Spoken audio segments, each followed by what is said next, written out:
The movie comes out on March 8th, which also Mhm, happens to be International Women's Day. mhm. Can you tell me more about that strong theme that runs throughout the movie, of the power of women? It's very much self-evident in the sense that she was a woman who achieved so much. Mhm. She was able to build hospitals and orphanages and schools all around the world. She made her dream come true. It was a very generous dream, but it was also a one-woman's dream. So that's already very powerful, isn't it? And the fact that she fought against all the difficulties and barriers and obstacles that normally mainly men put in front of her. Um, so that's, her battle, constant battling um, institutions that had a prejudice towards her, or even just general perception of her as a woman and as a nun. You know, the fact that the sole fact that she had to deal with that since forever, it makes her already a very important historical figure because she's actually changed our history. She's added, a very important piece to our narrative. And the fact that she, against all odds, she lived until a very old age at that time. I think she died when she was 65, if I'm not mistaken. Now it's been a while since I've researched all the little details of her life, so I might be wrong about a couple of, but pretty much that should be around the age then when she passed away. But yeah, but she was told when she was just a kid that she wouldn't have survived 5 years, of her life. Mhm.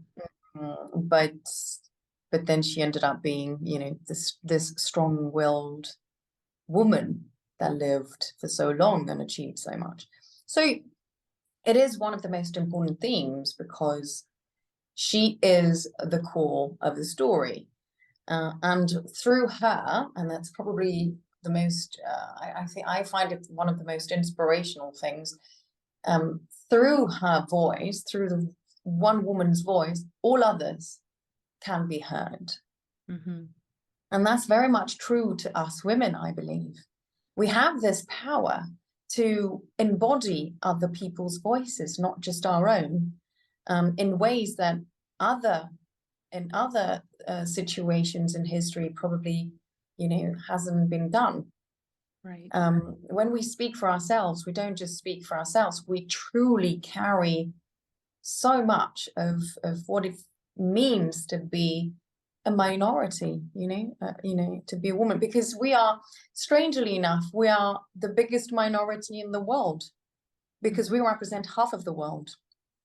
Yeah. So yeah, it's very strong in that sense. And she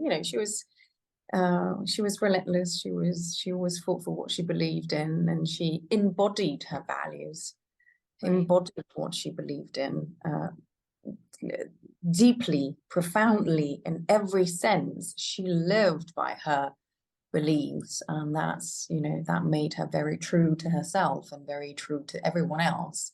And the fact that she spoke her mind and never, tried um, to simply not simplify. It's not the word I'm looking for. She never went around problems. She always, addressed them directly. Right. Um, yeah, and the fact that she had a vision and wanted to pursue it, she created, in her head, she created a better world, and the world is a projection of our own imagination. Only a powerful woman like her, could do something to turn it into reality. Yeah, absolutely. How did you go about preparing for the role? I studied a lot, that's for sure. I used a lot of my imagination. I had to. I had to find things I had in common with her. And it is, for a woman, it isn't very hard because we have to overcome so many difficulties in our life. So we have to be ready to, accept the fact that we're going to be people are going to try to stop us from what we want to achieve. That's happened to me. I'm sure it's happened to you. So we, so I had, I went through that as well. I listened to a lot of music. I used a lot of opera music to, open doors to make sure that I could somehow, in a more, if not spiritual, it was definitely spiritual in many ways, but if not spiritual, at least in a more magical way, I needed to open doors within me. And I did that through music. I read the script back and forth, listening to Pavarotti, just to give you an example. Wow. Yeah, music has a power over people, very strong power, and I used it. So yeah, so I used that, and I said it before. I think I started very much from what she represented and what she believed in, and then through that I walked my way through to what she was like.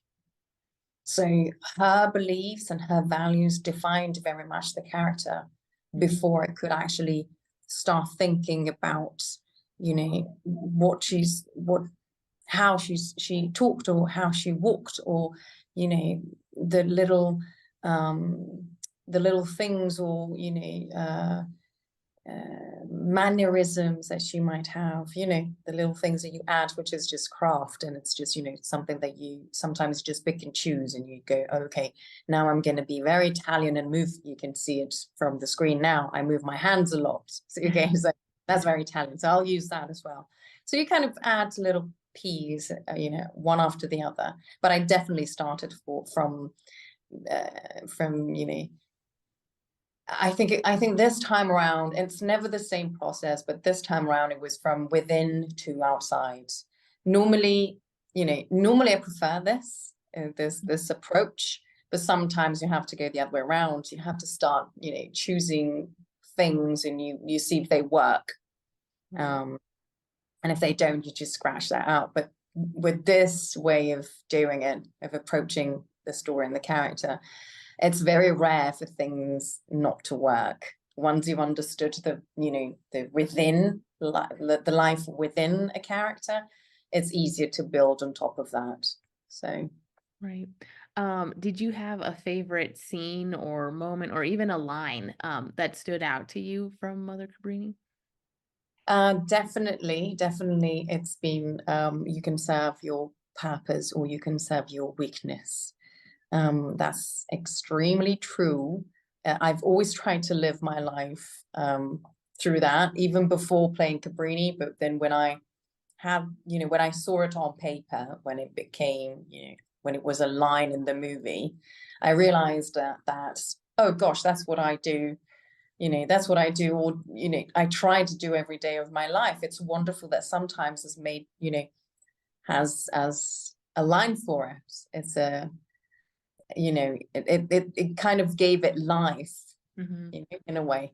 So that's my favorite, because it is very true. Once you find your purpose in life, and everyone has one, and sometimes it's difficult to realize it. Sometimes we let it's easy for, it's easy to let our weaknesses take over. And it's a shame when that happens, because we should follow our purpose. We should thrive on our purpose. And if we don't know what it is, we should fight our weaknesses and fears to try and find what that is, to live an authentic life. We think authentic to ourselves and consequently to other people. So that was definitely the one line I preferred over everything else. Yeah. Was there anything you learned or took away from Mother Cabrini while playing her? Definitely this. But yeah, I guess her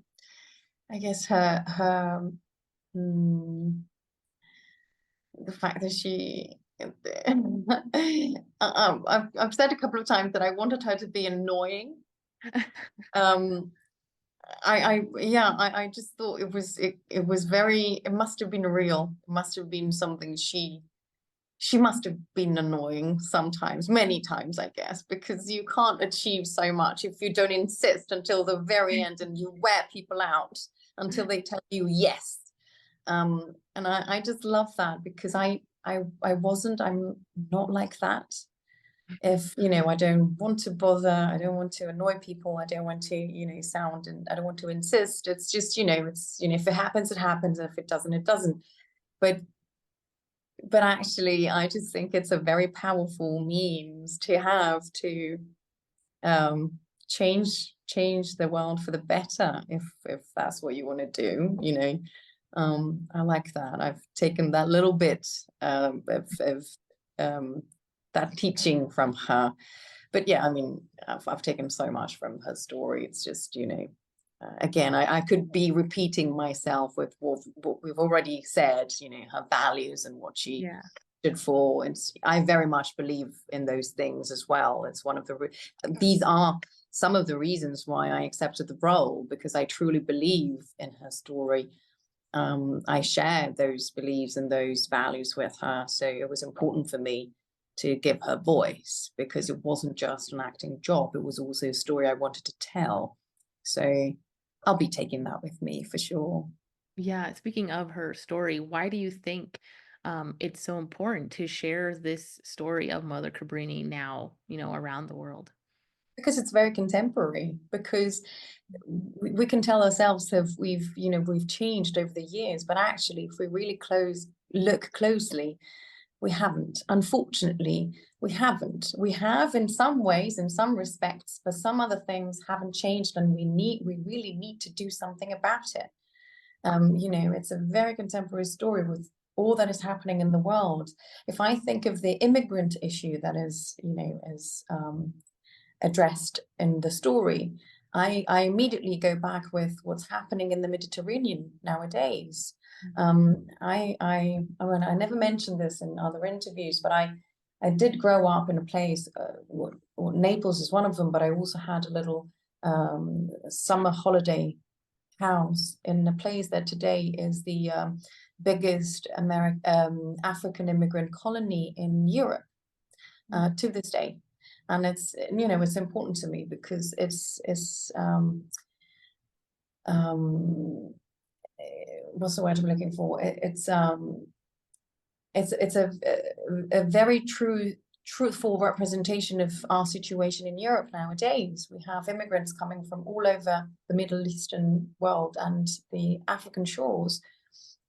And only inclusion and integration and understanding that diversity is something we can count on to become a better world, these are themes that are addressed in the story. We were immigrants too.